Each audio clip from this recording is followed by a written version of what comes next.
Hello and welcome to the an episode of what I like to call budget decks for the competitive player. Today I'm going to be doing a modern deck tech, complete with pricing on many of the cards I'm going to be showcasing. Uh, Most of them are pretty cheap, and most of the decks I'm going to be showcasing in this series will be under $20 on Magic Online, at least. On paper, they may be maybe 50, depending on where you're getting your cards. The really it depends on the deck, but so I'm going to be showcasing this deck. It is Modern Soul Sisters. You've probably seen a lot of videos I have up with me using this deck in the modern environment. It cost about 20 to 25 tickets to make my current build that I have. That's pretty cheap compared to a lot of the other modern decks out there. And it is a highly competitive deck. It's got answers to every type of deck out there. The one card that may not be able to find easily would be Ghostly Prisons and Paths. Running 4 paths is $10 already, or 10 tickets, and then I'm not sure how much Ghostly Prison's at right now because this is the Commander one, but I think it's 3 or 4. But the rest of the deck is extremely cheap. Tech Edge is 50 cents, so that's $1. Planes are, I'm just running Zendikar planes, but you can run regular planes. They're planes. Kabir Crossroads are 5 cents each, so on Magic Online. Same for the Brave the Elements. These I think are 7 cents maybe because they're the game day ones, but the regular ones are 5 cents. Sarah Ascendants are I think a quarter each. So right now we're at.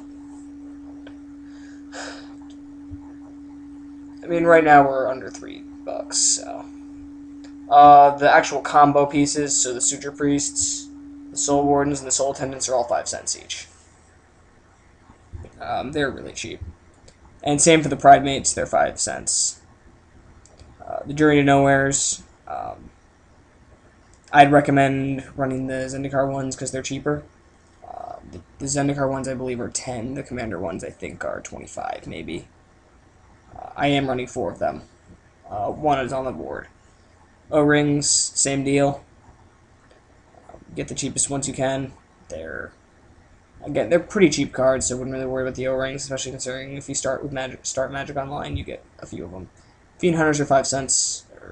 They're 10 cents right now because they're actually used in Standard. But when they rotate out, they'll drop in price. So again, they're for removal. The Ajanis I got for $1.50 each, and I'm running 3 at one board. I'm not sure how much Curse of Exhaustion is right now, but I know it's probably not a lot. It's a sideboard card anyway. Same for the Chalices. The Relic Warders are, I think, a quarter each. Celestial Purge, Demystify. It is a budget deck. It can definitely it's easy to make and it's pretty easy to run. The basic point of Soul Sisters, you can watch my videos and see me talk about this as well, is to play a Soul Warden or Soul Attendant on turn 1, and then an Ajani's Pride Mate on turn 2, and then or another Soul Warden Soul Attendant. But the main point is getting Ajani's Pride Mate as big as possible by gaining lots of life. Suture Priest is in here main board, especially helps against Twin. This deck just laughs in the face of Splinter Twin so bad. I did play a Twin deck, and I believe I recorded it, where they literally conceded after I played a Soul Attendant and a Soul Warden. They just cannot win.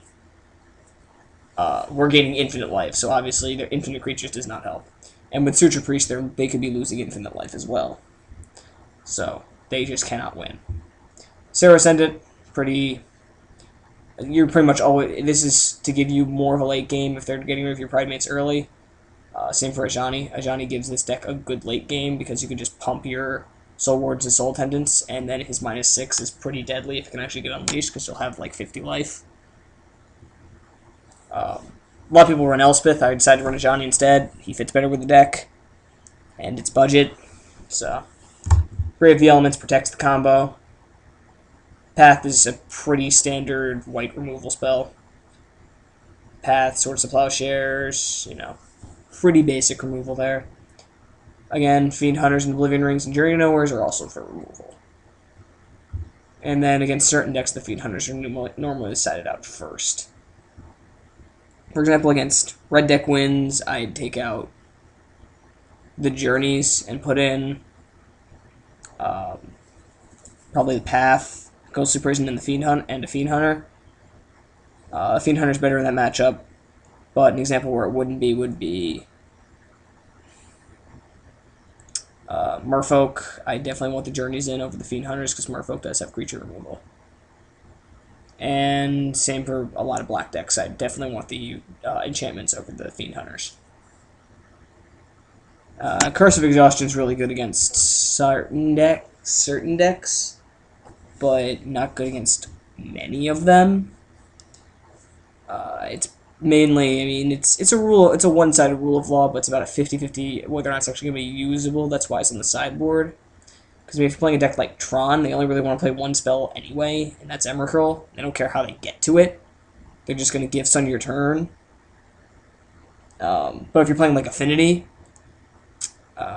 well, it's kind of a dead drop with Affinity, because they're probably going to be going off by the time you can drop the spell. Against Storm, this is deadly if you're on the play, so because they really can't go off till turn 4. So you just drop that. I mean, they can sometimes go off turn 3, but a lot of them would prefer to go off turn 4 when they have 4 mana, and they just can't do anything with Curse. I mean, they can play one spell. It literally just trumps Curse. That's mainly why it's on sideboard. It's mainly against Storm. And Jund, it's good against Jund. It stops Bloodbraid Elf. It like, completely removes Bloodbraid Elf from the equation. So mainly Storm and Jund, you use Curse. The Chalice is an alt-win con. If they have lots and lots of creature removal, you can just use Chalice, and once it flips, win in 4 turns, essentially. And 2 of them helps. Ghostly Prison is mainly for the aggro matchups. Relic Water is definitely for Affinity or Tron. Gets rid of annoying cards. Demystify.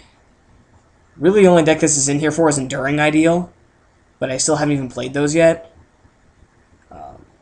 It's also decent against the Mirror because of all the removal, and decent against a similar Ghostly Prison type deck.